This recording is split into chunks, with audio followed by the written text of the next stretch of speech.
Bulletin का आगाज कर रहे हैं बड़ी खबर के साथ। दिल्ली में प्रदूषण का कहर लगातार जारी है। राजघाट और आईटीओ के आसपास गंभीर श्रेणी में एक्यूआई करीब 416 दर्ज किया गया एक्यूआई का स्तर। हरियाणा के बहादुरगढ़ में 466 दर्ज किया गया एक्यूआई। कई शहरों में 300 के पार पहुंचा एक्यूआई। गुरुग्राम में 373, फरीदाबाद में 328, भिवानी में 326 पहुंचा एक्यूआई। तो दिल्ली में प्रदूषण जो है वो लगातार बढ़ रहा है और ऐसे में बढ़ते पॉल्यूशन के बीच अब लोगों को खुद ही सावधानी बरतनी होगी। तो गुरुग्राम में 373, फरीदाबाद में 328, तो भिवानी में 326 एक्यूआई पहुंचता हुआ नजर आया है।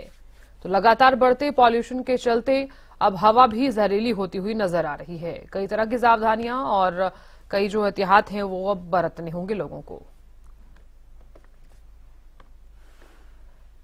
दिल्ली एनसीआर के साथ साथ हरियाणा में भी पॉल्यूशन लगातार बढ़ता हुआ नजर आ रहा है। चरखी दादरी में फिलहाल क्या कुछ स्थिति बनी हुई है, जान लेते हैं। चरखी दादरी से सुरेंद्र शर्मा जुड़ गए हैं। सुरेंद्र, फिलहाल क्या कुछ स्थिति आप देख पा रहे हैं? बढ़ते पॉल्यूशन के चलते लोग कितनी सावधानियां बरत रहे हैं?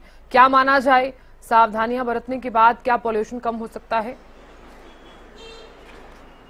जी देखिए, बिल्कुल अगर दिल्ली एनसीआर की बात करें तो लगातार वहाँ भी प्रदूषण बढ़ता जा रहा है। और हरियाणा प्रदेश की बात की जाए तो हरियाणा प्रदेश में भी लगातार प्रदूषण स्तर बढ़ता ही जा रहा है। जिला चरखी दादरी में आज का प्रदूषण स्तर की बात करूँ तो आज 350 के पार पहुंच गया है, और जिसके कारण लोगों को बड़ी परेशानियों का सामना करना पड़ रहा है।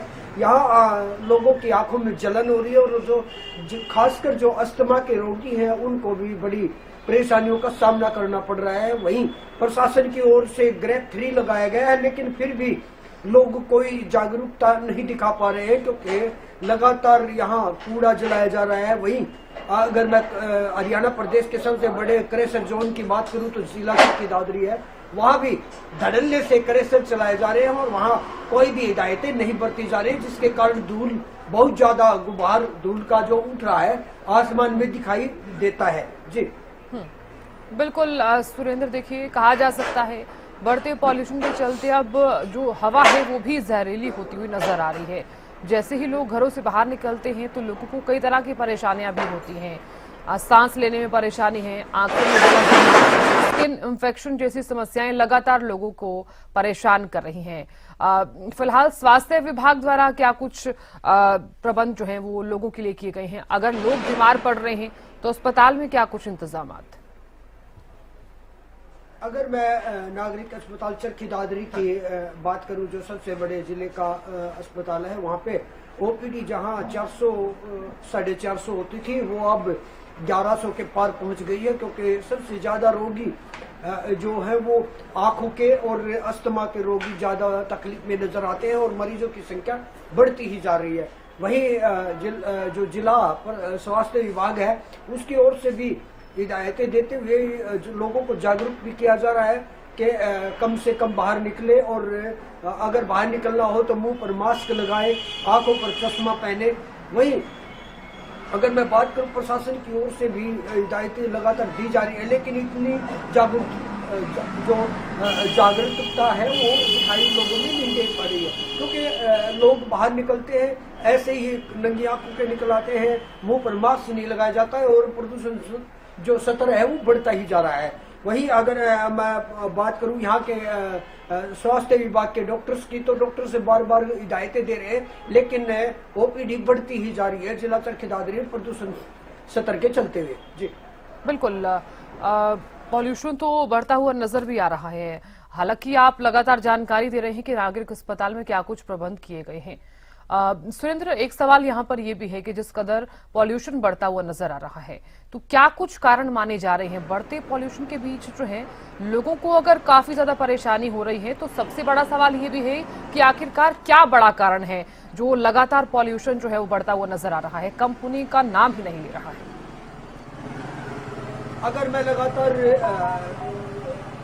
पिछले वर्ष की बात करूं तो पिछले वर्ष भी लगातार बढ़ता ही प्रदूषण रहता था, लेकिन अब की बार इस वर्ष भी प्रदूषण बढ़ता ही जा रहा है और प्रशासन की ओर से इंतजाम के नाम पर खाना पूर्ति की जा रही है। क्योंकि पानी के छिड़काव की बात करें या फिर लोगों को जागरूक करने की बात करें, लोग लगातार अपने घरों के सामने या फिर बाजार में दुकानों के सामने कूड़ा जलाते हैं, जिसके कारण लोगों को परेशानियों का सामना भी करना पड़ रहा है। तो वही प्रशासन की ओर से हिदायतें देने के बावजूद भी कोई भी उस पर अमल करने को तैयार नहीं नजर आ रहा है।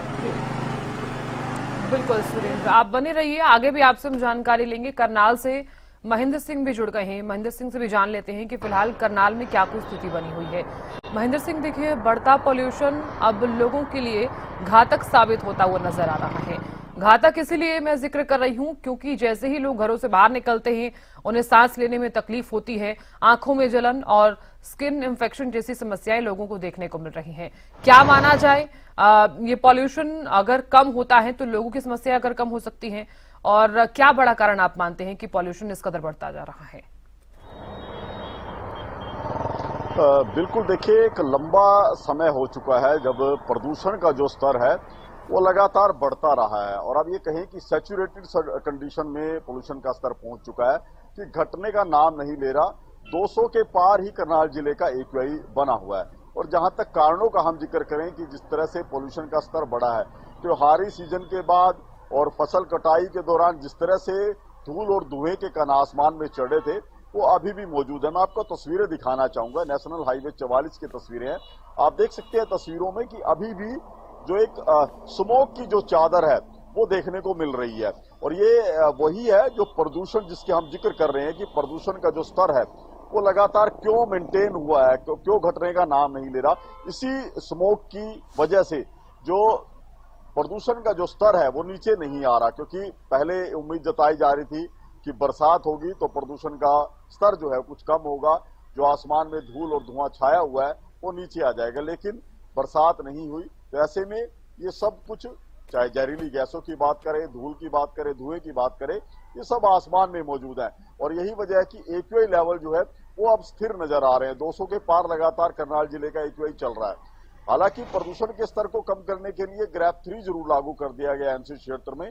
खनन जैसी गतिविधियां थी उनको फिलहाल रोक लगा दी गई है, लेकिन इसका असर भी आने वाले 1-2 दिनों बाद या कहे कि 1 सप्ताह के बाद ही दिखाई देगा।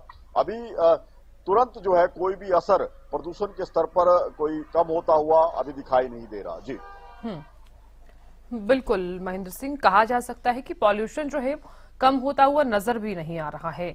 हालांकि वाहनों का जो धुआं है वो भी अब लोगों के लिए काफी ज्यादा हानिकारक भी साबित हो रहा है। भले ही ग्रेप 3 लागू कर दिया गया हो, हाइब्रिड मोड में कक्षाएं चल रही हैं, कक्षा 5वीं तक ऑनलाइन कक्षाएं जो है वो बच्चों की करवाई जा रही हैं, तमाम सावधानियां भी बरती जा रही हैं, तमाम एहतियात बरतने के लिए भी कहा गया है। क्या माना जाए जो ग्रेप 3 लागू किया गया है और जो नियम जिनका पालन करने के लिए कहा जा रहा है, क्या लोग सावधानी पूर्वक उनका पालन कर रहे हैं? देखिए, बिल्कुल पहले जिस तरह से प्रदूषण के स्तर जब बड़े थे तो ग्रैप 2 लागू किया गया था, लेकिन ग्रैप 2 लागू जरूर कर दिया गया था, उसकी पालना नहीं की जा रही थी, ना ही किसी तरह की मॉनिटरिंग थी कि ग्रैप 2 में जिन नियमों का पालन होना चाहिए क्या वो किए जा रहे हैं। खुले में उसी तरह से कूड़ा जलाया गया था, उसी तरह से मैनुअल स्वीपिंग की गई थी, कहीं पर भी पानी का छिड़काव देखने को नहीं मिला। कंस्ट्रक्शन साइट्स पर भी किसी तरह के कोई प्रबंध नहीं थे ताकि धूल के स्तर को कम किया जा सके। अब ग्रैप 3 लागू किया गया। ग्रैप 3 में कुछ नियम जो हैं और ज्यादा सख्त हो जाते हैं, क्योंकि सबसे ज्यादा जो प्रतिबंध लगते हैं वो खनन गतिविधियों पर लगते हैं कि किसी तरह का खनन, चाहे वो मिट्टी का खनन हो चाहे वो रेत का खनन हो, उस पर प्रतिबंध लगाया जाता है ग्रैप 3 के माध्यम से। इसके अलावा जिस तरह से BS4 व्हीकल हैं उन पर प्रतिबंध लगाया जाता है, पुराने डीजल वाहन है उनको चलाने पर जो है प्रतिबंध लगाया गया, उन पर रोक लगाई जाती है ग्रैप 3 के माध्यम से। तो NCR क्षेत्र में लगाया गया है, इसके जो परिणाम होंगे वो आने वाले कुछ दिनों में दिखाई देंगे।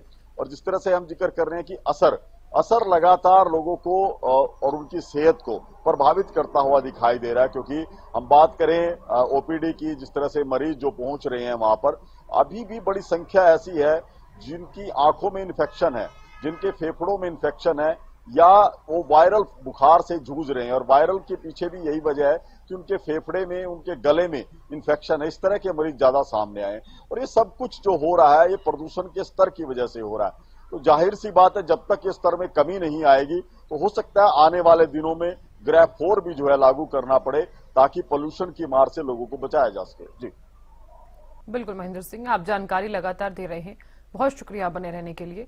सुरेंद्र, आपका भी बहुत बहुत शुक्रिया जानकारी देने के लिए। तो बढ़ता पोल्यूशन लोगों के लिए अब हानिकारक साबित हो रहा है। इस पॉल्यूशन के चलते हालांकि दिल्ली एनसीआर में कई तरह की सावधानियां बरतने के लिए जरूर कहा गया है। ग्रेड 3 भी लागू कर दिया गया है और साथ ही हाइब्रिड मोड भी जो है वो चल रहा है।